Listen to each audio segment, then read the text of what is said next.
Salut à tous, alors aujourd'hui une nouvelle vidéo et l'histoire est très glauque.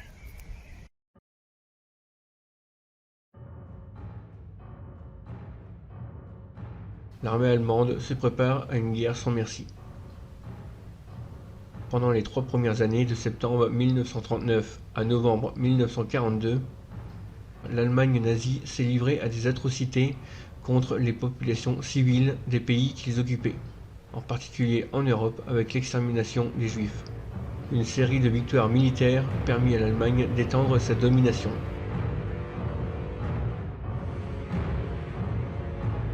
Les pires expériences ont été imaginées, dont une idée qui a germé dans le cerveau d'un homme, le chef suprême des SS, Himmler. Un programme spécial qui vit le jour en secret le 12 décembre 1935. Il s'agissait à l'origine de foyers et de crèches. Les pères, en grande majorité des SS, étaient invités à concevoir au moins 4 enfants avec leurs épouses légitimes.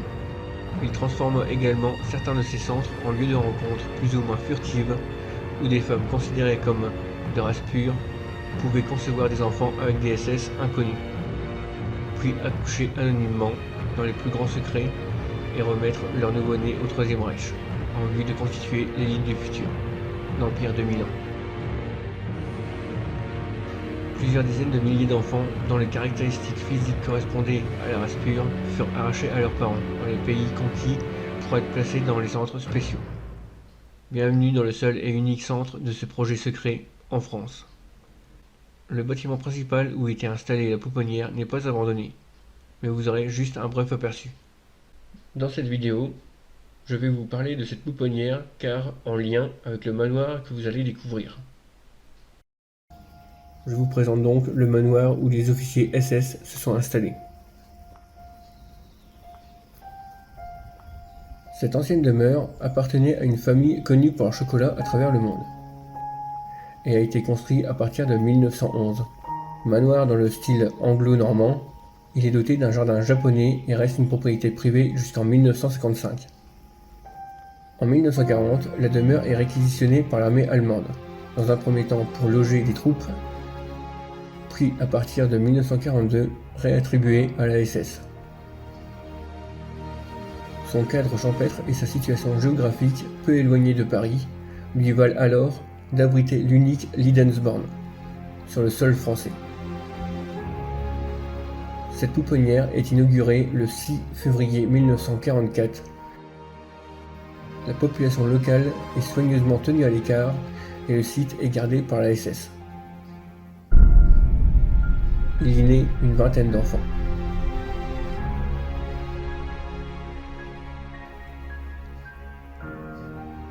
Suite à sa tournée d'inspection du 24 avril 1944, ce médecin nazi, Gregor Ebner, rédige un rapport de 3 pages sur l'établissement où il note la mauvaise gestion de la maternité liée à l'absence du commandant responsable de la place.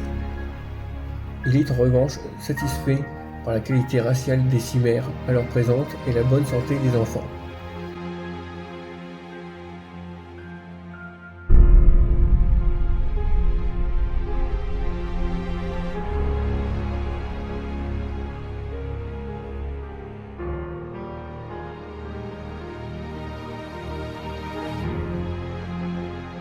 Le 7 août 1944. Le site est évacué en urgence, les archives brûlées et les nouveau-nés transférés en Haute-Bavière. Après la libération, le manoir reste inoccupé jusqu'en 1956 pour une institution permettant à des mineurs handicapés moteurs de recevoir un suivi médical adapté, tout en poursuivant sur place leur scolarité.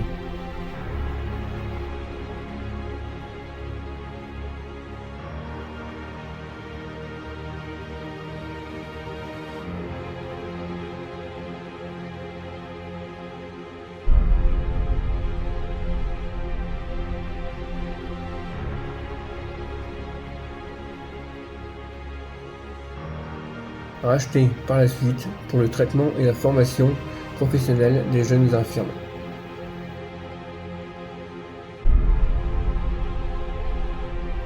La demeure abrite dès lors un centre de réadaptation fonctionnel avec un internat de 76 lits.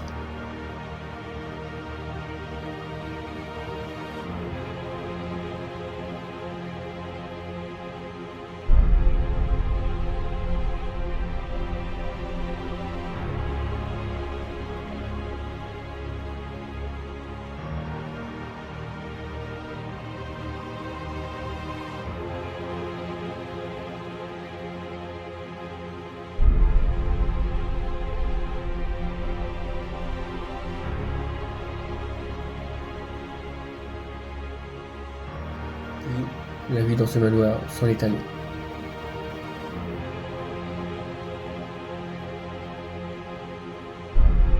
Mais n'oublions pas, les Allemands n'étaient pas tous des nazis. Souvenez-vous de ces grands héros de guerre allemands.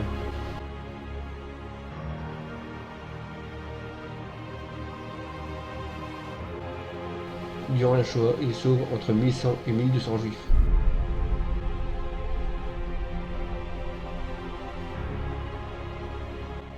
Connu pour avoir aidé des juifs et des dissidents à survivre en Allemagne lors de la Seconde Guerre mondiale.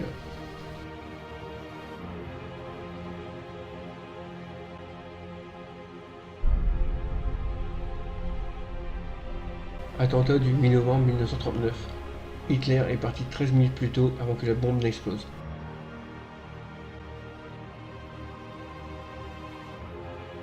Tentative du 21 mars 1943. Rudolf doit se faire sauter avec une ceinture explosive à côté d'Hitler, le détonateur réglé à 45 minutes. Malheureusement, Hitler, de mauvaise humeur, boucle la visite en à peine 30 minutes. Rudolf réussit à désamorcer sa bombe.